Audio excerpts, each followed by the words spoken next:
So for this video today, I just want to explain something that I've learned about academia and really the way that the narrative is controlled by the establishment. Because recently I've been doing a lot of research and I've literally spent months and months researching the history of like giants and demons and stuff throughout folklore and mythology. And as I've been doing this, especially with the giants, I feel like I've learned just as much about academia and the way that academic-backed historians and researchers work, than I have actually about history as well. Because in my experience and to what I've seen, academia seems to be there to control the narrative by distorting, facts that was recorded at the time, and by literally calling everybody either a liar, a stupid, or wrong. I mean, that is literally their tactic, their claim that people either exaggerated, lied, or imagined. You know what I mean?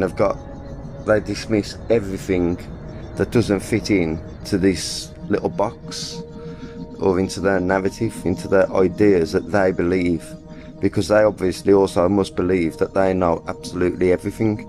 And because it doesn't fit in with what they know, they will then say, well, it can't be true because it doesn't fit in with the reality that we understand. I mean, is that really a way to investigate history or to investigate anything? I mean, it really isn't. And yet that is exactly what academia does. And in my experience and in my opinion, they're not actually even looking for intelligent people necessarily. They're looking for intelligent-ish people that are easy to manipulate. And I honestly believe that many of these modern day historians and academic backed historians and researchers and stuff are actually completely controlled, whether they know it or not. I mean, they might not even know they are, because they might just be one of these kind of people that just believe exactly what they're told without looking deeper into anything. Because on surface level, it seems like, because of the way everything's presented to us, like everything they're saying makes sense. And in almost every single individual case, you could say, yeah, it does. But when you actually start looking at how many cases there are where they have to start using excuses like exaggerations or the imagined or the lying or it was hysteria, then you start to see a picture where you start to think these people are not actually trying to learn history or teach history or anything of the sort. It seems to me like they're actually trying to distort the past and rewrite history, and them there to write history. Literally, that's what I genuinely believe they do. They're literally just there choosing what is real and what isn't real, and the way they do it is like manipulative, like everything else that they do. I mean, like in the case of the witch trials, I mean, it's obviously the general consensus that the witch trials were caused by mass hysteria. I mean, that is most people would tell you that. Most people would say that the witch trials was caused by mass hysteria, and therefore most of these witches were innocent, and if not all of these witches were innocent, and the bad people was actually the people that was actually committing the crimes against the witches.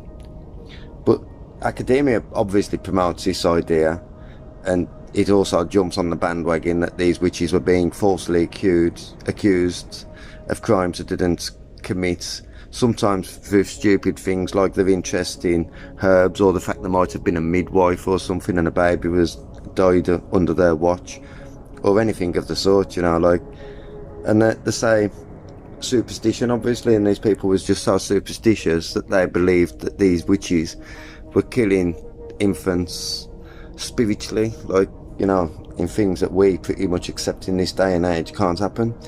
But there is a big trouble with what academia tells us here compared to the actual facts that was reported at the time.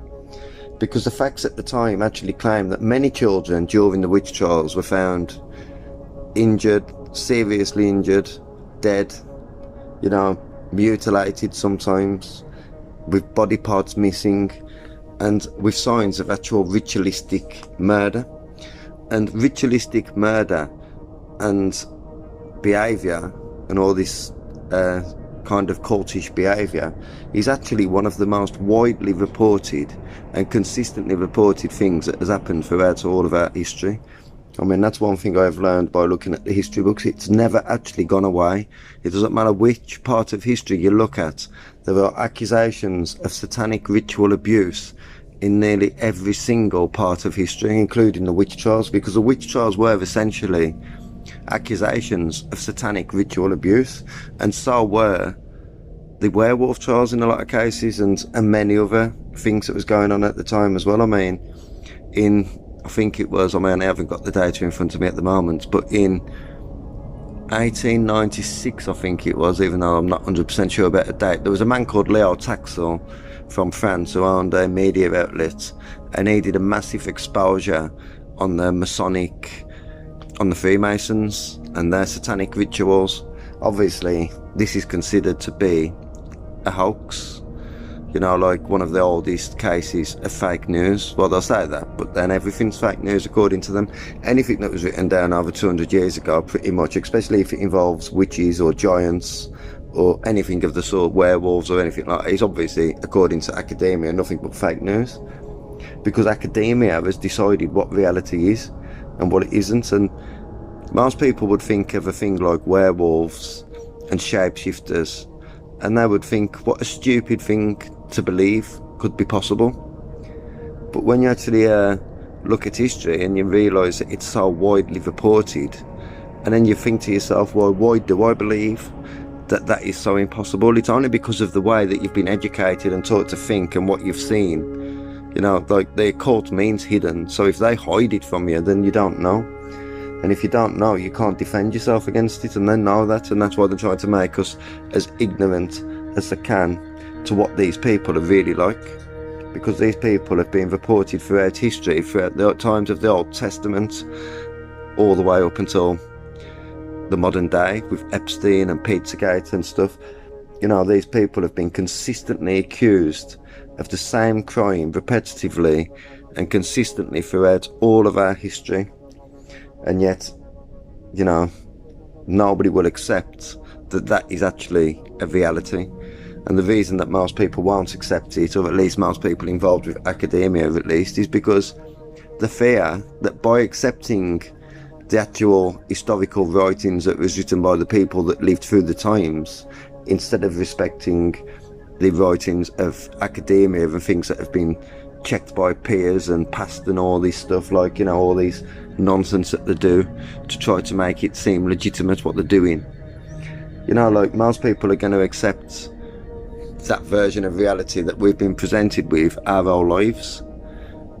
But realistically, you do have to ask yourself the question, why did so many other cultures, in fact nearly every other single culture that's ever come before us, believe in such strange phenomenon that we don't even consider as a slight possibility to be a reality? I mean, I consider it to be a possibility of being real, of being actual part of reality, because I believe that if something is so consistently spoken about throughout history from cultures all over the world that had no contact with each other, things like shapeshifters and dragons and werewolves and witches and demons and giants, you know, like, these things are so widely spoken about consistently from cultures that exist all over the world and all over history. You know, you've got to ask yourself, or at least I believe that you should be asking yourself, like, why did all these people believe in very similar things that we today would say is completely impossible, or at least 90% of people would say that. But what academia does is smart, because it doesn't actually debunk, it just ignores. And, you know, it'll just dismiss it as it just sweeps it aside like it's nothing, like, because it doesn't fit into their narrative, and it doesn't fit nice and tidy into their little boxes that they've set out, you know, for categories that they've set. Like, I mean, obviously, if it doesn't fit into what they want us to believe, then pretty much it doesn't get recognised by academia. And if it doesn't get recognised by academia, it never really gets recognised as a fact, because most facts are actually, or a lot of facts at least, come through things like academia, you know, accepted facts and accepted reality, is really through, when you think about it, almost purely through academia, because almost everybody in the world has been to school, and or at least almost everybody in the civilized, or what we call the civilized world at least, has been to school and had an education. And yes, they've taught us so little at the same time. I mean, I genuinely believe that we should be entitled to actually, you know, hold the state accountable for how bad of a job they have actually done of teaching us our own history. I mean, I'm British, and I always think I learned nothing about British history until I was about in my 30s, you know, until I had the internet, basically. And then I started to learn about British history, things that we wasn't taught in school, like the Geoffrey of Monmouth writings and, you know, the Welsh Triad. Why aren't we taught these things at school? And I know why we're not taught them at school, because I'm so far out and so outlandish that to teach it, yeah, and to try to make it seem like mythology is hard to do, because then, you know, it starts to become the same question: why is this being reported everywhere? So they just ignore it, and then 90% of people would just accept that, you know, this is folklore. Well, not even folklore, mythology. You know, that's what they'll think of it as. And, you know, there's a lot of excuses academia use for things that are outside the box, and one of them things is also satire. They'll say things are satire sometimes because they can't explain what's actually being said, so they'll just say it's some sort of satirical writing, or it's folklore, or it's like mythology, and it's not real, basically, just exaggerated ramblings of people that was so primitive that they couldn't understand what they were seeing, even though they was actually capable of building cathedrals and pyramids and all kinds of things that we can't even match to this day. I mean, granite cathedrals, things that should be actually impossible. These people was creating them, and yet at the same time, and what really bothers me the most about academia is these people are smart when it suits academia for them to be smart, and I'm stupid as fuck when it suits academia for them to be stupid. I mean, that's exactly what they do.